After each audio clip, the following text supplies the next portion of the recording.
Online Sanskrit कक्षा में आप सभी का हार्दिक स्वागत है। बच्चों, संस्कृत साहित्य की एक विधा है गद्य विधा, जिसे गद्यम कहते हैं। और उस गद्य का संक्षिप्त परिचय आज मैं आपको बताता हूँ। इसे आप कॉपी में लिखिए और इसे पढ़ने का अभ्यास करिए। इसमें भी कुछ पॉइंट्स हैं, जैसे नंबर 1 है गद्य शब्दस्य व्युत्पत्ति गद व्यक्तायां वाची इति धातुः भवति।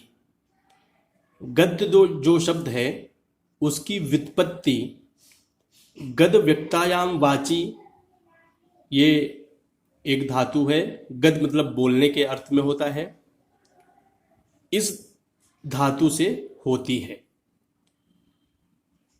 नंबर 2 यस्य अर्थः भवति स्पष्टम कथनम, जिसका अर्थ होता है स्पष्ट तरीके से कथन अर्थात कहना।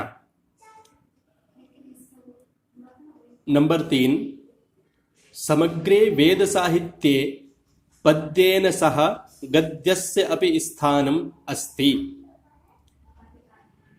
समग्र वेद साहित्य में अर्थात जितने भी वेद साहित्य हैं उसमें पद्य के साथ में गद्य का भी स्थान है, स्थानम अस्ति। नंबर 4 इदम गद्यम सरसम समासरहितम च अस्ति। और ये जो गद्य है वो कैसा है, बहुत ही सरल होता है और इसमें समास रहित होता है, अर्थात इसमें सारे शब्द तोड़ तोड़ के ही इसमें रहते हैं, सामासिक पद इसमें नहीं रहते हैं। और गद्य में क्या होता है, गद्ये उपमा रूपक आदि अलंकाराणाम प्रयोगः अपि अस्ति।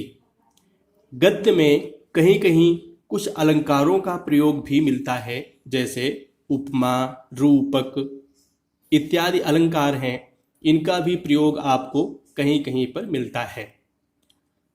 6 में पाद शून्या पद संरचना एवं गद्यम। और गद्य में क्या होता है, गद्य में किसी भी वहाँ श्लोकबद्ध नहीं होता है और वहाँ पे पाद शून्य होता है। पाद शून्य मतलब होता है उसमें कोई चरण नहीं होते हैं। जैसे किसी श्लोक में आप देखते होंगे 4 चरण होते हैं, श्लोकों को 2 लाइन में लिखा जाता है, लेकिन गद्य में ऐसा कुछ भी नहीं होता है। नंबर 7 में अपादः पद संतानो गद्यम। ये एक किसी कवि की उक्ति है जो कि बिना पद के गद्य होता है, और जैसे कहानी लिखी जाती है वैसे ही गद्य भी लिखा जाता है। नंबर 8 में क्या है, अर्थात पदबंधः यत्र न भवति तत् गद्यम। अर्थात क्या है, जिसमें पदबंध नहीं होता है उसे गद्य कहते हैं। पदबंध हो गया जैसे कि किसी कविता में आपको मिलता है, उस कविता से बिल्कुल अलग होता है जिसे गद्य कहते हैं।